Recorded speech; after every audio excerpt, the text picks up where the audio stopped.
BPSC शिक्षक भर्ती का फॉर्म भरते समय आपने जो डॉक्यूमेंट अपलोड किया था, अब जब आप यूजर नेम पासवर्ड डाल के लॉगिन करेंगे तो आपको कुछ इस तरीका से दिखाई देगा।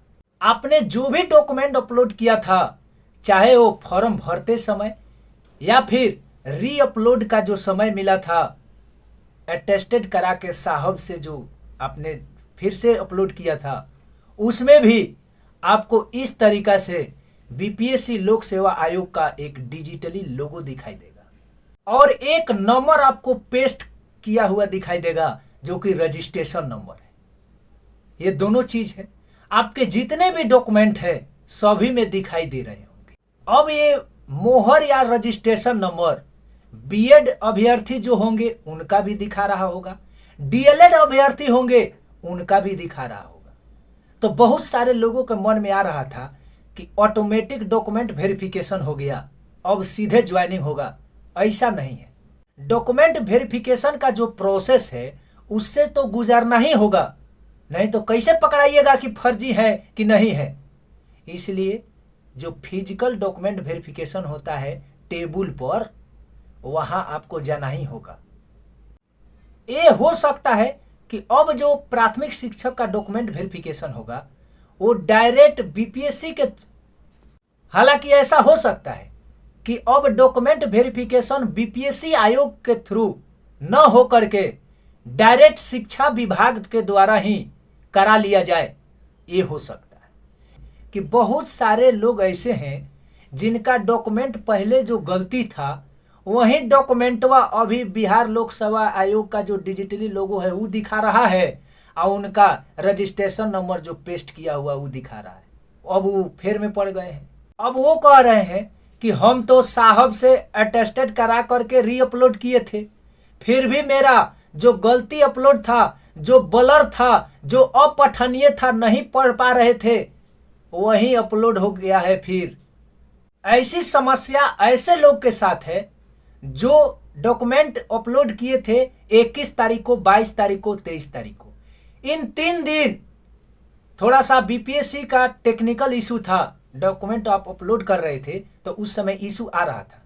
24 तारीख के शाम के बाद जिन लोगों ने भी डॉक्यूमेंट अपलोड किया उन सब का अपडेटेड डॉक्यूमेंट दिखा रहा है, यानी सब चीज सही है। पहले गलती था, बाद में सही वाला वो अटेस्टेड करा करके अपलोड किए, सही वाला दिखा रहा है। लेकिन जो शुरुआती दौर में कर दिए 21 तारीख, 22 तारीख, 23 तारीख, उनके साथ ये समस्या हो रहा है।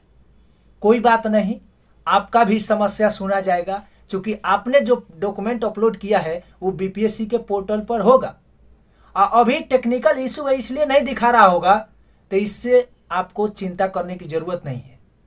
आप जो अटेस्टेड कराए हैं साहब से वो आपके पास तो है, ये ना है, हार्ड कॉपी तो है, वो लेकर वहां जाएंगे, आपका समस्या खत्म हो जाएगा। कोई चिंता नहीं कीजिए, भर्ती में बने रहेंगे, आपका भी सिलेक्शन होगा। इसके अलावा बहुत सारे ऐसे लोग हैं, चाहे वो डीएलएड हो या बीटीसी हो, जिनका न्यूनतम आहारता पूरा ही नहीं हो रहा है। मान लीजिए जनरल मेल हैं तो आपको 40% यानी मार्क्स की बात करेंगे तो 48 तो लाना ही पड़ेगा, लेकिन उनका मार्क्स 45 है, 43 है, 44 है, उनका भी डॉक्यूमेंट अपलोड जो हुआ है उसमें भी लोगो जो बिहार लोक सेवा आयोग का है और रजिस्ट्रेशन नंबर का जो हाईलाइटेड पेस्ट किया हुआ है वो दिखा रहा है। तो इससे क्या साबित हो रहा है? क्या ये डॉक्यूमेंट वेरिफिकेशन है? नहीं, बीपीएससी आयोग का अपना कोई कोड 1 है, इसलिए ये नहीं समझेंगे कि आपका डॉक्यूमेंट वेरिफिकेशन हो गया ना, आपका डॉक्यूमेंट वेरिफिकेशन होगा। बात कर लेते हैं थोड़ा रिजल्ट का। तो 11th 12th का रिजल्ट आज कल में जारी हो जाएगा, उसके बाद 9th 10th होगा, हालांकि दोनों एक साथ भी हो सकता है, लेकिन प्राथमिक शिक्षक का अभी रिजल्ट देरी है। 20 अक्टूबर का सुप्रीम कोर्ट में सुनवाई है डीएलएड वर्सेस बीएड का। अब सुनवाई में जो कुछ भी आएगा उसी के आधार पर आपका रिजल्ट आएगा, इसलिए थोड़ा लेट है पीआईटी में। कुछ लोग कह रहे थे कि कट ऑफ का अब क्या स्थिति होगा फाइनल आंसर की के बाद। आपको पता होगा बहुत सारे लोगों का मार्क्स घट गया, चाहे वो फर्स्ट शिफ्ट पुरुष की बात करें और चाहे सेकंड शिफ्ट महिला की बात करें। लगभग 1 नंबर 2 नंबर मार्क्स अधिकांश लोगों का घटा है, कुछ लोगों का बढ़ा भी है, लेकिन जब दोनों का औसत निकालिएगा तो घटा है। इस स्थिति में कैटेगरी वाइज कट ऑफ तो घटना ही घटना है, इसलिए कट ऑफ को लेकर चिंता नहीं करेंगे। पहले बीएड भर से डीएलएड का निपटारा हो जाने दीजिए, उसके बाद ही कट ऑफ का स्पष्टीकरण हो सकता है।